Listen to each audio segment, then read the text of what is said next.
여러분들 직장에서 밖에서 일을 하시느라 얼마나 많이 수고들 하십니까? 근데 여러분들이 직장에서만 일을 하는 것이 아니라 또 사실 집에 와서도 일을 많이 하지 않습니까? 요즘에는 많은 부부들이 맞벌이를 하는 경우가 많은데 밖에서 일을 하고 들어와서도 집에 와서도 당연히 일을 합니다. 그래야 자녀들을 잘 양육할 수 있고 가정을 행복하게 잘 유지할 수 있기 때문입니다. 그러면 여러분들이 집에서 일하는 것을 돈으로 환산을 하면 한 1년에 얼마치의 일을 하시는 걸까요? 2012년도 통계에 의하면 아버지가 집에서 일하는 것을 평균을 내면 1년에 최소 2만 불 이상을 일을 한다고 합니다. 그럼 어머니는 집에서 평균 얼마치의 일을 할까? 평균 어머니들은 집에서 6만 불 정도의 가치의 일을 한다고 합니다. 사실 여러분과 제가 현재 이렇게 장성하여 사회활동을 잘 할 수 있는 것은 우리가 어릴 때 우리 부모님들이 집에서도 희생적으로 일을 해주신 덕분이 아닌가 생각을 합니다. 혹시 부모님이 없으신 분들의 경우는 부모가 아닌 누군가가 여러분을 사랑해 주었고 돌봐 주었기 때문에 오늘의 여러분이 있는 것입니다. 한번 잘 생각해 보시기를 바랍니다. 만일 집에서 우리를 사랑해 주고 돌봐준 사람이 없다면 그게 부모님이든지 아니면 다른 후견인이든지 우리가 현재 어떻게 되었을까요? 분명히 알 수 있는 것은 현재 우리의 모습이 상당히 달라져 있을 거라는 겁니다. 좋은 쪽으로보다는 나쁜 쪽으로 많이 달라져 있을 겁니다. 왜냐하면 누군가의 희생적인 사랑이 없으면 건강한 성장은 불가능하기 때문입니다. 건강한 성장에는 언제나 누군가의 희생이 필요하다는 이 인생의 진리는 우리 삶의 모든 분야에 적용이 됩니다.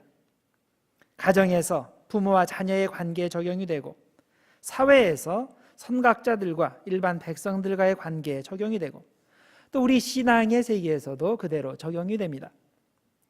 우리 교회가 이곳 산호세에서 이만큼 성장하고 이만큼 사회에 좋은 영향력을 행사할 수 있게 된 것은 누군가의 희생적인 사랑과 헌신이 있었기 때문입니다. 우리 교인들이 이기적인 생각에 사로잡혀서 전혀 희생을 하지 않았다면 우리 교회는 벌써 생명력을 잃었을 것입니다. 교회의 생명은 여러분들의 희생에 기초하고 있는 겁니다. 그리고 여러분의 희생은 바로 예수 그리스도의 희생에 기초하고 있는 겁니다. 예수님께서 우리를 구원하시기 위해 자신을 희생하셨기 때문에 우리가 그 모범을 보고 우리도 어느 정도 그것을 따라할 수 있는 겁니다. 그런데 이 기본적인 진리를 모르는 사람들이 많이 있습니다. 자기 희생이 있어야 생명의 역사가 일어난다는 진리를 모르고 자기중심적인 이기적인 삶을 살면서 그저 생명의 역사가 일어나기를 막연히 바라는 사람들이 있습니다. 오늘 본문에 나오는 빌립보 교인들이 바로 그런 종류의 사람들입니다. 스스로 예수를 따르는 신자라고 하면서도 자신의 희생의 가치를 전혀 모르고 살고 있습니다. 그래서 바울이 빌립보 교인들에게 신앙의 기본을 1절에서 다시 확인시켜 줍니다.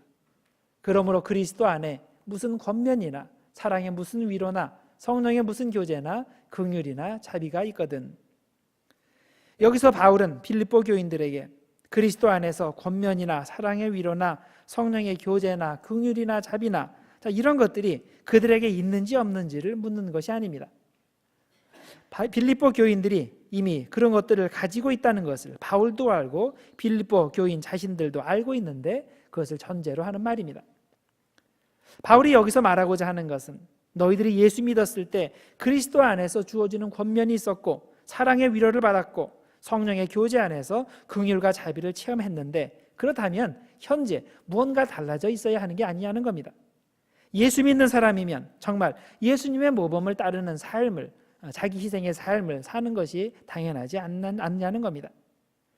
그래서 2절과 3절에서 자기를 희생하는 마음으로 한 마음을 품고 교회를 세우기 위해서 정말로 협력하라고 권고하고 있는 겁니다.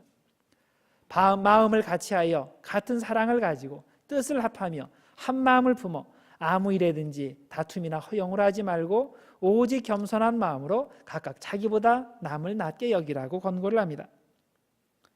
왜 교회에서 다툼이 일어납니까? 왜 그리스도의 한 몸이라고 하는 교회에서 서로 불편한 관계들이 형성이 됩니까? 말로만 그리스도를 따르기 때문인 것입니다. 그리스도께서 영혼을 살리기 위해서 얼마나 자신을 낮추시고 자신을 희생하였는지 생각하지도 않고 그 모범을 따르지도 않기 때문이라는 것입니다.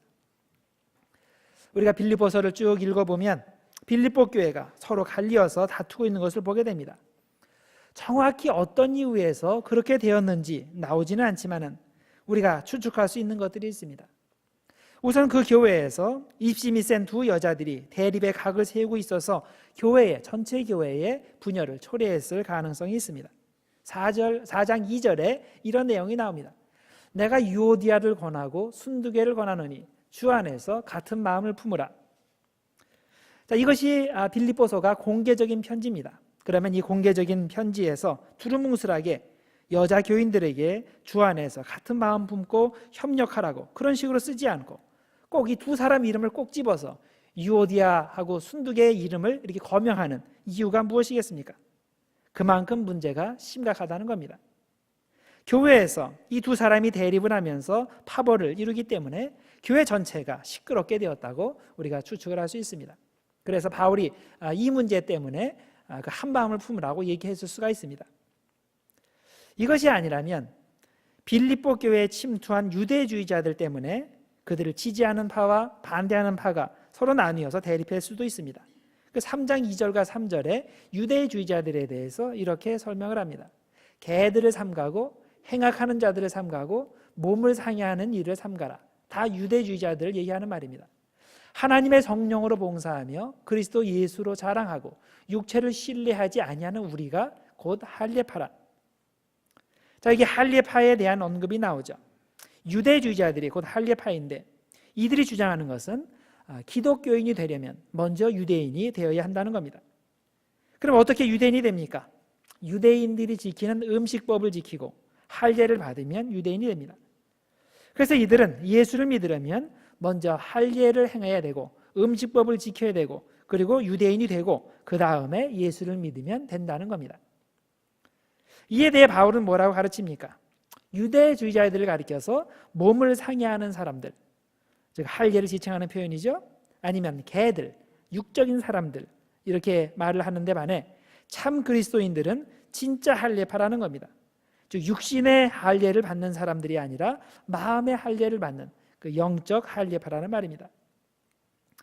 바울이 이런 식으로 육적 할례파인 유대주의자들을 비판하는 것을 보면 아마 바울이 이 1장에서 말하는 것이 서로 그리스도 안에서 하나가 되라고 하는 것이 바로 이런 유대주의자들의 침투를 염두에 두고서 하는 말이 아닐까 우리가 추측할 수 있습니다. 어쨌든 우리는 이 빌립보에 기록된 내용으로는 빌립보 교회가 무슨 정확한 이유로 극심한 분열의 아픔을 겪고 있는지를 모릅니다. 그런데 확실한 것은 한 가지 있습니다. 이렇게 교회가 분열을 겪는 것은 절대로 하나님의 뜻이 아니라는 겁니다. 예수 그리스도의 마음에 철저히 위배된다는 사실입니다. 그래서 뭐라고 경고합니까? 3절입니다. 아무 일에든지 다툼이나 허용을 하지 말고 오직 겸손한 마음으로 각각 자기보다 남을 낮게 여기라고 합니다. 이게 무슨 말입니까? 교회에서 우리가 여러 가지 일을 할 때 절대로 경쟁심이나 허영심 때문에 하지 말고 항상 겸손과 희생의 정신, 즉 예수의 정신으로 하라는 겁니다. 그렇지 않으면 아무리 거창한 목표를 가지고 있다고 해도 결국은 하나님의 교회를 세우는 것이 아니라 오히려 허무는 일을 하게 된다는 것입니다. 자, 여기서 바울이 아무 일에든지 다툼이나 허영으로 하지 말고 오직 겸손한 마음으로 각각 자기보다 남을 낮게 여기라고 강조하는데 사실 우리가 생각해 보면 이게 쉬운 일입니까? 사실 이런 종류의 말씀을 우리가 평소에 많이 듣지 않습니까? 용서해라, 사랑해라, 네가 참아라, 겸손해라, 나보다 남을 더 낮게 여겨라. 이런 종류의 말, 우리가 이걸 몰라서 살지 못합니까? 아닙니다. 우리는 그런 말씀들을 잘 알고 있습니다. 그런데 왜 그렇게 못 삽니까? 바로 예수의 영이 우리에게 부어지지 않아서 그렇습니다. 우리가 머리로 지식적으로 그런 명령을 아는 것으로는 안 되고 예수님의 마음이 내 마음에 부어지고 내 깊은 속에서 그것을 느껴야 하는 것입니다. 즉 우리가 십자가에 달리신 그 순종의 예수님을 내 중심으로 만나지 않고는 그 예수님을 따라서 삶을 살 수가 없는 것입니다. 예수님은 온전히 자기를 비우신 분입니다. 죄에 빠진 인류를 구원하시기 위해서 죽기까지 자기를 낮추신 분입니다. 이것을 신학적인 용어로 케노시스라고 부르는데 한국말로는 자기 비움으로 번역할 수 있습니다. 예수님의 이 자기 비움은 인류의 구원을 위해서 필수적인 것입니다. 이것이 하나님이 정하신 생명의 기본 원리입니다. 자기 비움, 즉 희생이 없이는 절대로 생명이 일어나는 일이 없다는 말입니다. 오늘 읽으신 본문 5절 이하에서는 이 자기 비움을 예수님의 마음으로 설명을 합니다. 너희 안에 이 마음을 품으라. 곧 그리스도 예수의 마음이니. 그리고 나서 6절부터 예수의 마음이 과연 어떤 것인지를 설명을 합니다. 예수님은 원래 하나님과 동등하신 분인데 인류를 구원하시기 위해 이 땅에 내려오시고 종의 몸을 입으시고 죽기까지 순종하시고 낮아지신 분이라는 설명입니다. 그리고 우리가 이 예수님을 믿고 따르는 사람들이라면 당연히 우리도 자기 비움이 있어야 된다는 설명입니다. 그러면 이 자기 비움이 우리의 삶에서 구체적으로 어떻게 설명이 됩니까? 바로 12절에 나오는 두렵고 떨림으로 구원을 이루는 과정으로 실행이 됩니다. 그러므로 나의 사랑하는 자들아, 너희가 나 있을 때뿐 아니라 더욱 지금 나 없을 때에도 항상 복종하여 두렵고 떨림으로 너희 구원을 이루라. 여러분, 구원의 과정에는 언제나 하나님께서 하실 일과 내가 할 일이 따로 있습니다. 비록 하나님이 하시는 일에 비하면 내가 하는 일은 아무것도 아니지만 그럼에도 불구하고 하나님이 주시는 은혜에 내가 반응하지 않으면 구원이 이루어질 수가 없습니다. 그래서 우리 편에서 보면 구원은 전적으로 하나님이 주시는 은혜, 우리에게 값없이 주시는 은혜이지만 하나님 편에서 보면 우리가 정말로 열심히 노력해서 이루어가야 하는 것입니다. 이것이 바로 매일매일 두렵고 떨림으로 구원을 이루어 가야 한다는 의미인 것입니다. 우리가 이렇게 자기 비움의 예수님을 따라갈 때 하나님께서는 반드시 하늘의 은혜로 도우십니다. 그것이 13절 말씀입니다. 너희 안에서 행하시는 이는 하나님이시니 자기의 기쁘신 뜻을 위하여 너희에게 소원을 두고 행하게 하시나니. 하나님은 우리 안에서 행하시는 분입니다. 우리에게 하나님의 소원을 심어주시고 그 소원대로 행할 수 있도록 매일매일 힘과 능력을 주시는 것입니다. 우리가 어떻게 할 때요? 두렵고 떨림으로 구원을 이루어가려고 부단히 노력할 때 그때 하나님은 우리에게 천국을 향한 소망을 우리 가운데 심어주시고 그 소망대로 이루어갈 수 있는 힘을 주시고 능력을 주시는 것입니다. 예를 들어 봅니다. 이스라엘 백성은 이집트를 떠나기 전에 이미 가나안 땅을 얻는다는 하나님의 약속을 받았습니다. 하나님께서 이렇게 약속을 주셨다면 가나안은 이미 그들 것입니다. 그런데 그들이 그 약속대로 정말 다 가나안에 들어갔습니까? 그렇지 않습니다. 이집트를 나온 제1세대들은 다 죽었습니다. 하나님께 순종한 여호수아와 갈렙만 들어가고 나머지는 다 죽었습니다. 모세까지 죽었습니다. 왜 그렇게 되었습니까? 그들은 자기 비움이 없었습니다. 자기 희생이 없었던 것입니다. 하나님께서 이미 그들에게 구원을 주셨지만 그들이 두렵고 떨림으로, 다시 말해서 자기 희생과 자기 비움으로 그 구원을 이루어가야 한다는 것을 깨닫지 못했던 것입니다. 그래서 그들은 하나님의 뜻보다 자신들의 뜻을 고집했고 하나님이 주신 약속보다 당장 현실을 보며 불평했습니다. 물이 없다고, 고기가 없다고, 마늘이 없다고, 부추가 없다고 이런 거 가지고 계속 불평을 했습니다. 광야의 생활이 자기 비움을 연습하고 자기 희생을 연습하는 가장 좋은 기회가 되어서 이것을 잘 통과하면 가나안에 들어갈 수 있다는 그 하나님의 계획을 몰랐던 것입니다. 여러분, 현재 여러분이 광야의 시기를 지나고 있습니까? 이때가 바로 자기 희생을 연습하고 자기 비움을 연습할 시기라는 것을 깨달으시기를 바랍니다. 하나님께서는 이미 우리에게 가나안을 약속하셨습니다. 하나님께서 우리에게 가나안을 약속을 하셨다면 그 가나안은 이미 우리 것입니다. 그런데 우리 쪽에서 어떻게 해야 됩니까? 그건 하나님 편에서 그렇게 주신 것이고 우리 쪽에서는 그걸 적극적으로 믿음으로 받아들여야 하는 것입니다. 자, 적극적으로 믿음으로 받아들여야 된다. 이게 무슨 뜻입니까? 우리가 준비되어야 한다는 말입니다. 하나님이 이스라엘에게 가나안을 주셨어도 그들이 자기 비움을 통해서 가나안을 준비하지 못했을 때, 즉 두렵고 떨리는 마음으로 구원을 이루는 삶을 살지 못했을 때 가나안을 잃어버린 것처럼 우리도 이 광야의 시기에 자기 비움을 연습하고 자기 희생을 연습하지 못하면, 즉 두렵고 떨리는 마음으로 구원을 이루어가지 못하면 하나님이 이미 약속하신 가나안이 우리 것이 되지 못한다는 말입니다. 오늘 본문에 보면 아담과 예수님이 서로 비교되고 있는 것을 볼 수 있습니다. 우선 아담과 예수님에게 공통적인 사항이 있습니다. 그것은 하나님의 형상입니다. 창세기에 보면 아담이 하나님의 형상을 가지고 창조되었다고 되어 있습니다. 또 본문 6절에서도 보면 예수님도 하나님의 형상, 몰프를 지니고 있다고 되어 있습니다. 이 몰프는 그 메타몰포시스 할 때 거기에 들어가는 말인데 형체가 변한다 그런 뜻이죠. 그래서 이제 우리 한글 번역에서는 본체라고 번역을 했지만은 원래는 form, 형태, 모양 그런 뜻입니다. 그런데 이 둘 사이에 중요한 차이점이 있죠.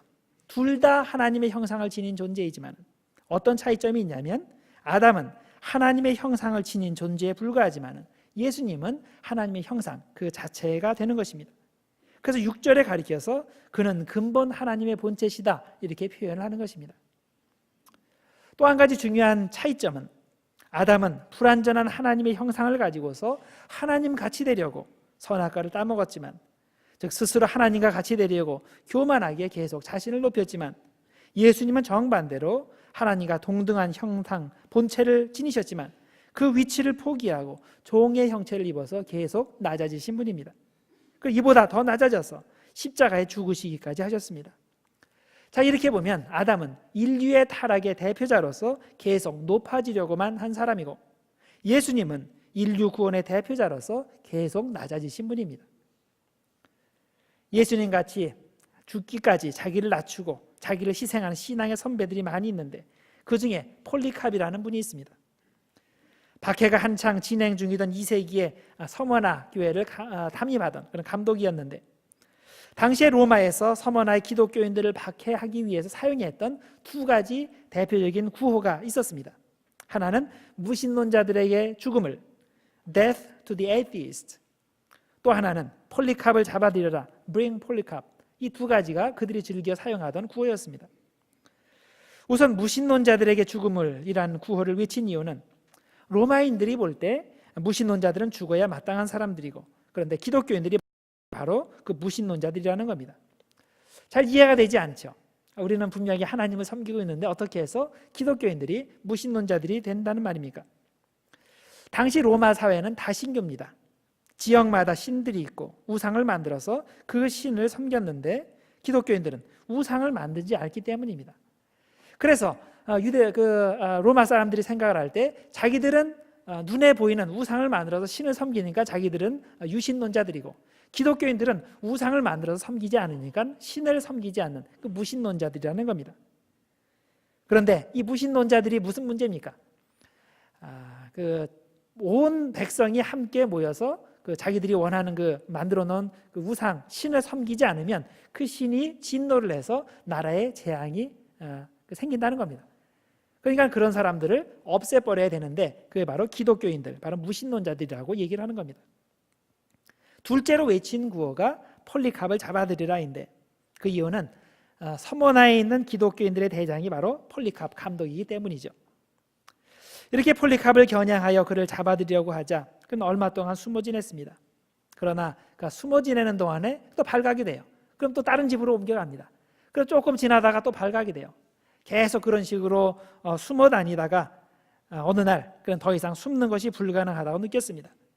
그래서 군인들이 자기를 잡으러 들어올 때 도망가지 않고 순순히 체포를 당했습니다. 이제 총독 앞에 서서 재판을 받게 되는데 총독이 설득을 시도합니다. 노인 양반, 나이를 생각하셔야죠. 고집 부리지 말고 이제 황제에게 절을 하시오. 그러면 살려주겠소. 계속 이런 말로 저런 말로 회의를 해도 폴리캅이 꿈쩍도 하지 않자 총독은 화가 나서 외쳤습니다. 무신론자들에게 죽음을. 그러니까 그 주변에 싸고 있는 군중들도 역시 무신론자들에게 죽음을 그렇게 외쳤습니다. 그런데 폴리캅이 이 소리를 듣자 역시 둘러선 군중들을 향해서 똑같은 말을 반복을 했습니다. 맞습니다. 무신론자들에게 죽음을. 우리 기독교인들이 생각을 할 때 그들이 바로 무신론자들이죠. 그래서 이제 마지막으로 총독이 묻습니다.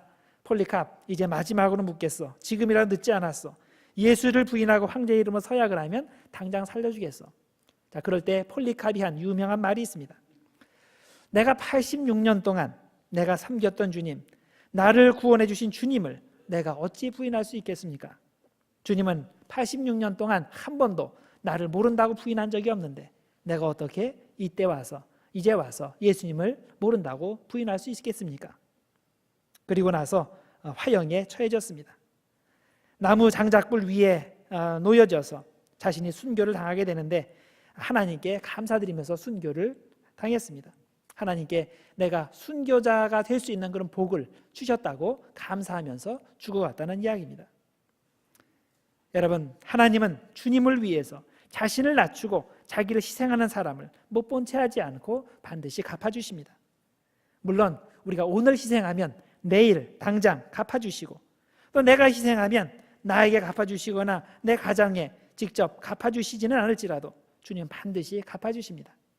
특히 나의 희생을 통해서 생명을 살리는 그런 역할을 감당케 하십니다. 많은 영혼을 살리고 주님의 교회를 살리는 것으로 반드시 갚아주십니다.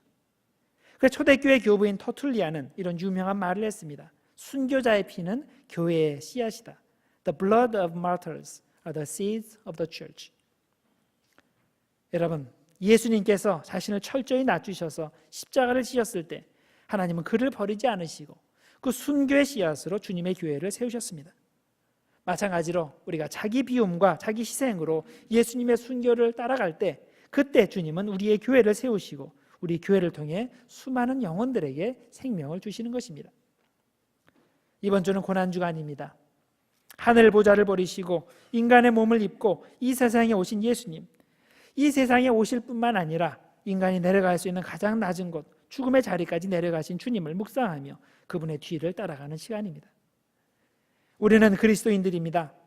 말로만이 아니라 실제로 우리의 삶 속에서 그리스도를 따르는 그리스도인들입니다. 우리 주님께서 자기 비움과 희생을 실천하시고 십자가의 순교를 통해서 우리에게 생명을 주신 것 같이 우리도 주님의 뒤를 따라서 자기 비움과 희생을 실천하기를 바랍니다. 어떤 사람이 슈바이처 박사에게 와서 질문을 했습니다. 박사님, 현재 이 세상에 살아있는 사람들 중에서 가장 위대한 사람이 누구라고 생각하십니까? 많은 사람들이 가장 위대한 사람으로 칭송하는 이 슈바이처 박사지만은 그 슈바이처 박사는 이렇게 대답을 했습니다. 이 시간에 보이지 않는 곳에서 사랑이 절실히 필요한 사람에게로 내려가서 그와 함께 해주는 이름 없는 사람, 바로 그 사람이 이 세상에 살아있는 가장 위대한 사람입니다. 이렇게 대답을 했습니다. 여러분, 주님의 뒤를 따라 자기 비움과 자기 희생을 실천함으로써 주님의 고난에 동참하고 또 주님의 고난에 동참함으로써 많은 생명을 살리고 주님께로 돌아오게 하는 여러분들과 제가 되기를 주님의 이름으로 축원드립니다. 기도하겠습니다. 하나님 아버지, 예수님을 우리에게 보내주시고 십자가의 대속의 피로써 우리에게 생명을 주심을 감사드립니다. 주님께서는 하늘 보좌를 버리시고 낮아지셨습니다. 우리도 주님을 따라 낮아지기를 원합니다. 나의 뜻 대신에 하나님의 뜻을 생각하게 하시고 많은 사람들을 구원하고 그들에게 영생을 주시기를 원하시는 주님의 뜻대로 내가 비워지고 내가 낮아지고 내가 희생하는 고난주간이 되도록 인도하여 주옵소서. 예수님의 이름으로 기도드리옵나이다. 아멘.